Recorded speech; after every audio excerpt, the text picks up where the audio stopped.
हाँ जी, good morning all of you. आज हम डिस्कस करने जा रहे हैं क्रेडिट कंट्रोल करने के लिए आरबीआई के द्वारा अपनाई गई विधियों के बारे में, जिनमें दो प्रकार की विधि हमारे सामने हैं। क्वांटिटेटिव क्रेडिट कंट्रोल, क्वालिटेटिव और सिलेक्टिव क्रेडिट कंट्रोल। आरबीआई के द्वारा समय समय पर इकोनॉमी को कंट्रोल करने के लिए डिफरेंट टेक्निक्स अडॉप्ट की गई हैं, जिनके बारे में आरबीआई ने काफ़ी अच्छा एक्सप्लेन किया हुआ है और इसका जो इम्पैक्ट है वो हमारे देश की इकोनॉमी पे पड़ता है। तो उनमें से जो टेक्निक्स हैं आप उनको जानते भी हैं थोड़ा बहुत। सबसे पहले क्वांटिटेटिव क्रेडिट कंट्रोल के बारे में पढ़ते हैं। मात्रात्मक नियमों का मुख्य उद्देश्य बैंक साख की कुल मात्रा तथा ब्याज दर का नियंत्रण करना होता है। ब्याज दर पर नियंत्रण करना होता है। बैंक दर ब्याज की वह दर है जिस पर किसी देश का केंद्रीय बैंक दूसरे बैंकों की प्रथम श्रेणी की प्रतिभूतियों को भुनाने के लिए या तो स्वीकृत प्रतिभूतियों पर ऋण देने के लिए तैयार होता है। बैंक दर वो होती है आपकी। इसके बाद देखते हैं हम बैंक रेट के बारे में बताया इसमें मैंने। Bank rate is the rate of interest eight which the central bank rediscount the first class securities of other banks. तो इसको डिस्काउंट रेट के नाम से भी जानते हैं। आपने सुना होगा कई बार बैंक रेट के बारे में कि बैंक रेट बढ़ गई। तो बैंक रेट बढ़ने का मतलब है कि यह रेट है जो ये आरबीआई बैंक के द्वारा डिसाइड की जाती है, और जो रेट होती है उस रेट के अकॉर्डिंग ही वो अपने जो अन्य बैंक होते हैं उनको लोन देता है। जो प्रथम श्रेणी की जो सिक्योरिटीज़ होती हैं उनको डिस्काउंट करता है। तो ये एक बैंक रेट है। इसका भी आपस में रिलेशन होता है कि जब बैंक रेट बढ़ जाती है तो जो बैंक्स हैं वो कम लोन लेंगे आरबीआई बैंक से। जब लोन की रेट घट जाती है तो ज़्यादा लोन लेंगे। अगर कॉमर्शियल बैंक ज़्यादा लोन लेंगे तो वो ज़्यादा ही लोगों को क्रेडिट साख उपलब्ध कराएंगे। लोग ज़्यादा लोन लेंगे, उनको लोगों को भी ज़्यादा लोन देंगे वो। इसी प्रकार इससे हमारी जो इकोनॉमी है उसको कंट्रोल किया जा सकता है। बैंक दर केंद्रीय बैंक द्वारा घोषित ब्याज की वह दर है जिस पर वह अपने सदस्य बैंकों की प्रतिभूतियों की कटौती करता है और उन्हें उधार देता है। ठीक है, अब इसके बारे में पढ़ लेते हैं। Difference between relations between bank rate and rate of interest. दो चीज़ें हैं, बैंक रेट और रेट ऑफ इंटरेस्ट। ये क्या होते हैं? बैंक दर वह बाजार की ब्याज दर में अंतर भी है तथा संबंध पाया जाता है। बैंक दर वह दर है जिस पर केंद्रीय बैंक अन्य बैंकों को रुपया उधार देता है। इसके विपरीत ब्याज दर वह दर है जिस पर बैंक अपने ग्राहकों को रुपया उधार देता है। एक दो चीज़ें हो गई इसमें। रेट ऑफ इंटरेस्ट वो होता है कि रेट ऑफ इंटरेस्ट क्या चल रहा है। रेट ऑफ इंटरेस्ट जो है वो हमारे बैंक के कस्टमर्स के ऊपर इम्पैक्ट डालता है। जैसे अगर मैं किसी एचडीएफसी बैंक से रुपया लेने के लिए जाता हूँ तो वहाँ पर रेट ऑफ इंटरेस्ट कंसिडर किया जाएगा, क्योंकि जो एचडीएफसी बैंक है वो मुझे रुपया देगा। अगर मान के चलो एचडीएफसी बैंक है जो आरबीआई बैंक से लोन लेने के लिए जाता है तो वहाँ पर बैंक रेट कंसिडर की जाएगी। ठीक है, तो इस तरीके से ये बैंक रेट और उसमें अंतर है। इसके बाद है कि bank rate policy, contraction of credit and expansion of credit. Contraction का मतलब होता है कि साख का संकुचन करना, और एक्सपेंशन का मतलब होता है विस्तार करना। आप सोच के देखिए, जब बैंक की लोन रेट अगर सस्ती होगी तो आप ज़्यादा लोन की डिमांड करेंगे, आप लोन लेने के लिए अपनी इच्छा जाहिर करेंगे। इसी प्रकार अगर लोन की रेट कम होगी तो ज़्यादा लोन लेंगे आप। इसी प्रकार अगर लोन की रेट बढ़ जाती है तो आप लोन नहीं लेंगे। तो अगर साख का विस्तार करना होता है बैंकों को तो लोन के रेट को घटा देते हैं। वेयरएज जब उनको कॉन्ट्रैक्शन करना होता है क्रेडिट का, तो लोन के रेट को बढ़ा देते हैं। अब मुझे लोगों को ज़्यादा लोन देने, मार्केट के अंदर बहुत सारी, मान के चलो डिप्रेशन चल रहा है, और डिप्रेशन की सिचुएशन में मैं क्या करूँगा, लोन की रेट है जो उसको घटा दूँगा। तो इसका मतलब कि दोनों तरीक़ों में यूज किया जाता है बैंक रेट का। जब मार्केट में इन्फ्लेशन चलता है तो बैंक रेट को बढ़ा दिया जाता है, जिससे क्या होता है कि लोग लोन कम लेना शुरू कर देते हैं, और उससे हमारे जो इन्फ्लेशन है वो काफ़ी कम हो जाता है। इसके बाद पॉइंट आता है कि sir conditions of the success of the bank rate. कुछ कंडीशंस हैं, बैंक रेट जब सक्सेस होगी आपकी, जब ये कंडीशन हमारी फुलफ़िल होंगी। कोई भी हम काम करते हैं तो उसमें कंडीशंस लगाते हैं, जैसे simultaneously effect on different rate of interest. Bank दर की सफलता इस बात पर निर्भर करती है कि बैंक दर में होने वाले परिवर्तनों का मुद्रा बाजार में प्रचलित विभिन्न ब्याज दरों पर प्रभाव एक समान पड़ना चाहिए। बैंक दर के बढ़ने के सभी प्रकार की ब्याज दर बढ़नी चाहिए, और बैंक दर कम होने पर सभी प्रकार की ब्याज दर कम होनी चाहिए। आपका ये मतलब नहीं है कि बैंक रेट है जो वो तो बढ़ा देता आरबीआई, परंतु रेट ऑफ इंटरेस्ट है वो मतलब कि बढ़ती नहीं है। तो उन्होंने यही कहा है कि जब भी ये सक्सेस होगी, जब सभी जितनी भी रेट हमारी मार्केट में प्रचलित है, जितनी भी हमारी मार्केट में रेट चल रही हैं, सभी अगर वो थोड़ी थोड़ी मात्रा में बढ़ें तभी उसका फ़ायदा है। इसके बाद है elasticity of the economy. Bank दर की सफलता के लिए यह आवश्यक है कि अर्थव्यवस्था में पूर्ण लोचशीलता होनी चाहिए। अर्थव्यवस्था की लोचशीलता का अर्थ है कि बैंक दर में होने वाली वृद्धि या कमी का निवेश, उत्पादन, रोजगार, मजदूरी, कीमतों आदि पर उपयुक्त प्रभाव पड़ना चाहिए, कि इससे हमारी जो मार्केट के अंदर, इकोनॉमी के अंदर इन्वेस्टमेंट है, प्रोडक्शन है, एम्प्लॉयमेंट है, और इन्वेस्टमेंट है, आपका वेजेज है, प्राइस है, इन पर भी इसका इम्पैक्ट पड़ना चाहिए आपका। इसके बाद है साइकोलॉजी ऑफ द इन्वेस्टर। मनोवैज्ञानिक मनोवृत्ति होती है जो हमारे जो इन्वेस्टर्स हैं। बैंक की सफलता निवेशकर्ताओं की मनोवृत्ति के ऊपर भी निर्भर करती है। निवेशकर्ता की मनोवृत्ति ना तो बहुत अधिक आशावादी होनी चाहिए और ना ही निराशावाद होनी चाहिए। यदि निवेशकर्ता बहुत ही आशावादी हो तो बैंक दर बढ़ने पर भी वे अधिक निवेश करेंगे। यदि वो अधिक ऋण लेंगे, मतलब बैंक से, अगर बैंक रेट बढ़ती है तो फिर भी वो अधिक लोन लेंगे। इसके फलस्वरूप का संकुचन नहीं होने पाता। निवेशकर्ताओं की मनोवृत्ति किस प्रकार होनी चाहिए कि ब्याज की दर बढ़ने पर वे बैंक से कम उधार लें।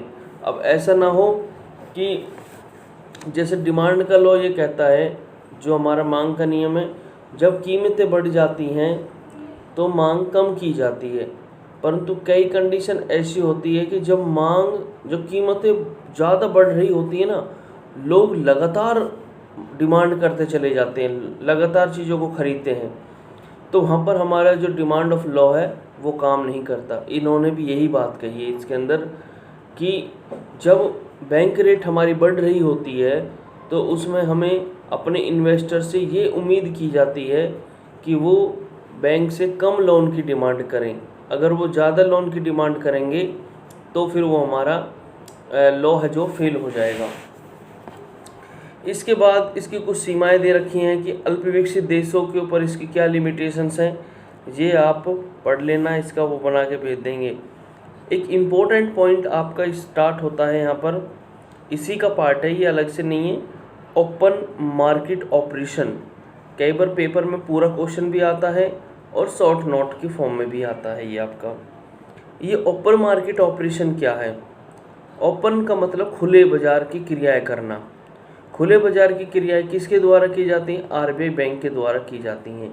ये भी मार्केट को कंट्रोल करने का एक अच्छा और आसान तरीका है जो अलग अलग कंट्रियों ने सभी देश के लोगों ने इसको अपनाया था और खुले बाजार की साख नियंत्रण का एक महत्वपूर्ण उपाय है। आधुनिक समय में साख नियंत्रण की नीति के रूप में खुले बाजार की क्रिया का काफ़ी प्रयोग किया जाने लगा है। इस शब्द का प्रयोग दो अर्थों में किया जाता है। विस्तृत अर्थों में खुले बाजार की क्रियाओं का अर्थ किसी देश के केंद्रीय बैंक द्वारा खुले बाजार में प्रतिभूतियों को खरीदना व बेचना, जैसे ओपन मार्केट में जो सिक्योरिटीज़ होती हैं उनकी सेल परचेज से रिलेटेड है ये, ठीक है। तो इसके बारे में हम देख लेते हैं थोड़ा सा और। तो आप देखिए कि खुले बाजार की क्रियाएं केंद्रीय बैंक द्वारा बाजार में किसी समय किसी प्रकार की प्रतिभूतियों की क्रय विक्रय से संबंधित होती हैं। इसमें लिखा है कि ओपन मार्केट ऑपरेशंस क्या है। आपको ये बता देते हैं कि बैंक है जो वो आरबीआई बैंक है, जो बहुत तरीके हैं उसके पास क्रेडिट को कंट्रोल करने के लिए, जो शाख है उसको कंट्रोल करने के लिए। तो आपको पता है कि जो हमारा केंद्रीय बैंक है, जनता का विश्वास उसके ऊपर ज़्यादा होता है। इसलिए जब उनको लगता है कि हमारी मार्केट के अंदर काफ़ी इन्फ्लेशन हो गया है, तो इन्फ्लेशन होने की स्थिति में वो क्या करते हैं कि कुछ ऐसी सिक्योरिटीज़ होती हैं जिनको वो बेचना प्रारंभ कर देते हैं, जैसे नेशनल सेविंग सर्टिफिकेट हो गया, ट्रेजरी बिल हो गया, उनको बेचना शुरू कर देते हैं। तो लोग उनको ख़रीदना शुरू कर देते हैं, अपने बैंकों से पैसा निकलवाते हैं और वो ट्रेजरी बिल या एनएससी परचेज करना शुरू कर देते हैं। इससे क्या होता है कि जो बैंकों के पास मौजूदा जो पैसा, लोगों का पैसा है, वो कम होने लगता है और वो पैसा कहाँ, सेंट्रल बैंक की तरफ चला जाता है। तो लोग खरीदारी कम करेंगे, लोगों की मांग कम हो जाएगी। तो इस तरीके से वो साख का संकुचन करते हैं। अब देखते हैं बुक्स की भाषा में। जब किसी देश में केंद्रीय बैंक को साख का संकुचन करना होता है तो वह खुले बाजार में प्रतिभूति को बेचना प्रारंभ कर देता है। जनता का दूसरे बैंकों की अपेक्षा केंद्रीय बैंकों पर अधिक विश्वास होता है, अतः वे बैंकों से रुपए निकलवा कर या बचत करके केंद्रीय बैंक द्वारा बेची जाने वाली प्रतिभूतियाँ खरीदने लगते हैं। इस प्रकार केंद्रीय बैंक के पास मुद्रा वापस आने लगती है, वापस आ रही नहीं, अब मुद्रा जो भी पैसा है, और दूसरे बैंकों के नकद कोष है वो कम होने लगते हैं।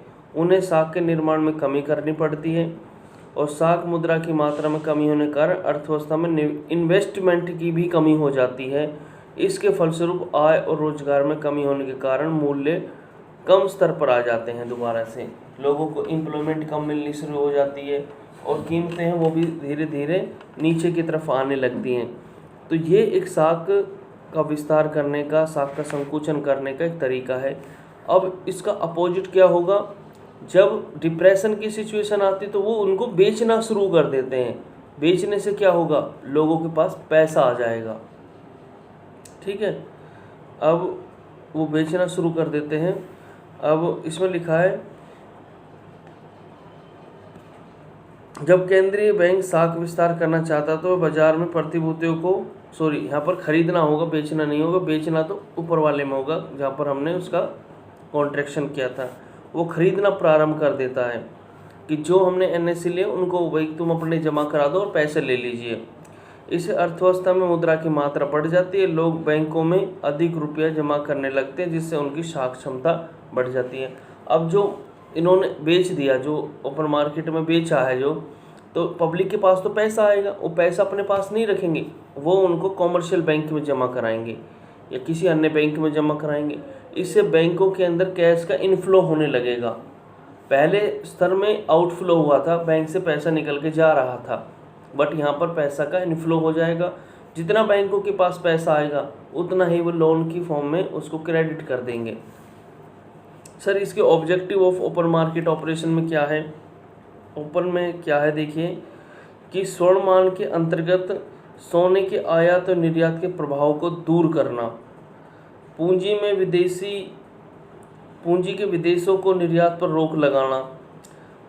कई बार हम देखते हैं ना कि हम अपना पैसा है वो फॉरेन में इन्वेस्ट कर देते हैं, तो उस चीज़ को कंट्रोल करने के लिए इन्होंने इस तरीके का एक टेक्निक को यूज किया है। बैंकों की साख विस्तार शक्ति को नियमित करना, कंट्रोल करना, मुद्रा बाजार में मुद्रा की कमी को दूर करना, बैंक दर के अप्रभावी होने की दशा में साख का उचित नियंत्रण रखना तथा बैंक दर को सफल बनाना। इसका इम्पैक्ट है वो हमारी बैंक रेट के ऊपर भी पड़ता है। सर इसके बाद नेक्स्ट पॉइंट आपका ये हमारा कि इसकी लिमिटेशंस ऑफ ओपन मार्केट है, influence of the cash reserve of the bank. कई बार बैंकों के पास इतना पैसा होता है कि वो फिर भी लोन देना शुरू करते रहते हैं अपना, चाहे ओपन मार्केट में कितने ही बैंक आरबीआई बैंक है कितना ही पैसे पब्लिक से अपनी तरफ खींच ले, कितना ही पैसे अपनी तरफ मंगा ले, फिर भी बैंकों के पास जो कमर्शियल बैंक है उनके पास इतना पैसा होता है कि उससे उसका ज़्यादा कोई इम्पैक्ट नहीं पड़ता। बैंकों की ऋण नीति में परिवर्तन, खुले बाजार की क्रियाओं की नीति की सफलता इस बात पर भी निर्भर करती है कि देश के दूसरे बैंक ऋण नीति में परिवर्तन नहीं होना चाहिए। जैसे यदि केंद्रीय बैंक शाखा का विस्तार करना चाहता है तो प्रतिभूति खरीदने लगता है, परंतु दूसरे बैंक शाखा का निर्माण नहीं करना चाहता तो केंद्रीय बैंक अपनी नीति को सफल नहीं होने पाएगा उसको। इसके बाद और छोटे छोटे पॉइंट इनको पढ़ लोगे तो आ जाएगा। Bank rate versus open market operation, अब इनके अंदर डिफरेंस बता दिए कि बैंक रेट क्या है। देखिए खुले बाजार की क्रिया स्वतंत्र रूप से कार्य करती है, जो ओपन मार्केट ऑपरेशन है वो बिल्कुल फ्री तरीके से काम करती है, यह बिना किसी दूसरे तरीके की सहायता से साख नियंत्रण काफ़ी सफलतापूर्वक कर सकती है, परंतु बैंक दर उतनी स्वतंत्रतापूर्वक कार्य नहीं करती जितना उसको करना चाहिए। इसका जो डिपेंडेंसी है वो बैंकों के ऊपर है कि बैंक इसको फॉलो करते हैं नहीं करते हैं। सर इसके बाद है हमारा डायरेक्ट इफेक्ट, बैंक दर में परिवर्तन का ब्याज की दीर्घकालीन दरों पर प्रत्यक्ष प्रभाव पड़ता है, परंतु खुले बाजार की क्रियाओं पर प्रत्यक्ष रूप से परोक्ष रूप से पड़ता है, जबकि इसमें हमें प्रत्यक्ष रूप से प्रभावित किया जाता है। इमीडिएट इफेक्ट, बैंक दर का तत्काल प्रभाव केवल ब्याज की अल्पकालीन दरों पर पड़ता है, दीर्घकाल में उसका प्रभाव बड़ी दरों से प्रकट होता है, परंतु खुले बाजार की क्रियाओं के बाजार की अल्पकालीन दीर्घकालीन दरों पर तुरंत ही प्रभाव पड़ता है।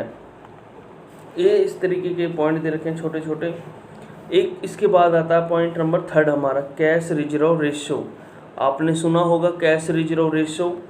देखिए कैश रिजर्व रेशियो के बारे में सबसे पहले जिसका यूज किया गया था वो फेडरल रिजर्व सिस्टम द्वारा अमेरिका में यूज किया गया था 1933 के अंदर। केन्ज ने इस विधि का सुझाव दिया था।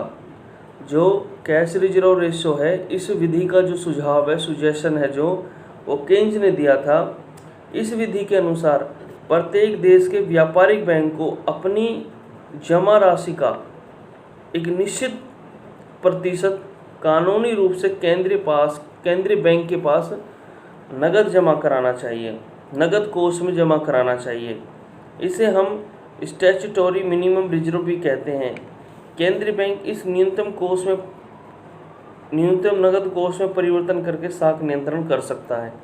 इसमें 2 बातें आई कि सबसे पहले इसको अमेरिका में यूज किया गया था फेडरल सिस्टम के द्वारा। इसके बाद इसको 1933 में यूज किया गया। इसका जो सुजेशन है वो केन्ज ने दिया और एक निश्चित अनुपात में जो कमर्शियल बैंक हैं उनको अपनी जमा राशि का एक निश्चित अनुपात as per the rate decide by the RBI bank deposit to RBI bank statutory minimum reserve भी कहा जाता है इसको। अब इसके बाद इसका भी एक फ़र्क पड़ता है। आप जानते हो, मान के चलो अगर किसी व्यक्ति के पास 100 रुपये, जब बैंक के पास 100 रुपये हैं एग्जाम्पल, और बैंक उसमें कह देता है कि भाई आरबीआई बैंक आपको 20% मेरे पास जमा कराने हैं, इसका टोटल डिपॉजिट आपके पास 100 है, इसका 20% जमा करा दीजिए। 20 रुपये वहाँ चले गए, अब हमारे पास 80 रुपीज़ बचे। 80 रुपीज़ है जो उनको हम लोन के फॉर्म में पब्लिक को दे सकते हैं, बट इसके ऊपर और भी हमें रिजर्व बनाने होते हैं। इसके अलावा अगर मान चलो वो कहते हैं कि आपको 10% देना है, तो अब 90% बच गए। तो इस तरीके से रेट को कम और ज़्यादा करके भी हम जो क्रेडिट है जो हमारा उसका एक्सपेंशन और कॉन्ट्रैक्शन कर सकते हैं। इसके बाद फोर्थ पॉइंट आता है आपका स्टैट्यूटरी लिक्विडिटी रेशो। इस स्टैट्यूटरी लिक्विडिटी रेशो का मतलब है कि यहाँ पर अभी तक तो आप आरबीआई बैंक के पास जमा करा रहे थे पैसे को, अब आपको अपने पास रखना है, अब आपको ये अपने पास रखना है। Some percentage decide by the RBI bank, जिसको मतलब उन्होंने कहा है कि लिक्विड फॉर्म में रखना हमेशा। आपने पढ़ाने इकोनॉमिक्स में और अकाउंट्स में पढ़े होंगे, इकोनॉमिक्स में तो नहीं, अकाउंट में ज़रूर पढ़े हैं आप लिक्विड एसेट्स के बारे में। लिक्विड एसेट्स का मतलब है कि अगर आपको किसी व्यक्ति को 1 मंथ, विद इन 1 मंथ या इमीडिएटली अगर पेमेंट करनी पड़ जाए तो आपके पास इतना कैश होना चाहिए, जिसका रेशो उन्होंने बताया था 1:1, एक आइडियल रेशो, क्विक रेशो का। तो इसके आधार पर आप अपना इतना पैसा अपने फर्म के पास रखते हो।